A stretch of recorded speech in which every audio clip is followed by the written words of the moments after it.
আলাইকুম, সবাই কেমন আছেন? আজকে দেখাবো কিভাবে খামির তৈরি করে পিৎজার খামির। তো সর্বপ্রথম আপনারা পিৎজার খামির তৈরি করতে 25 কেজি ময়দা নেবেন। 25 কেজি ময়দার মধ্যে আপনার পানি লাগবে 12 লিটার, আর অলিভেন তেল লাগবে 1 লিটার। এরপরে আপনার লবণ লাগবে 700 গ্রাম।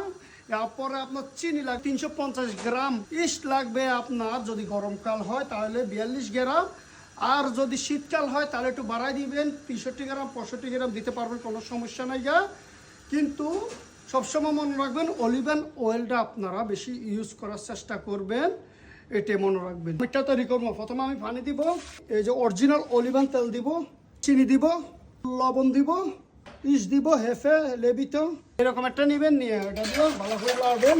অনেকেই ডিম ইউজ করে, অনেকেই দুধ ইউজ করে, তো আমি আসলে এই খামিরটা অরিজিনাল ইতালিয়ান, এই কারণে আমি অন্য কিছু ইউজ করি না, ময়দা দিয়ে দিই। তো আমার খামির শেষ, আপনাদেরকে খামিরটা দেখাবো। দেখেন কত সুন্দর খামির হয়েছে। তো আপনারা চাইলেও অবশ্যই এরকম খামির বানাতে পারেন আমার ভিডিও দেখে দেখে।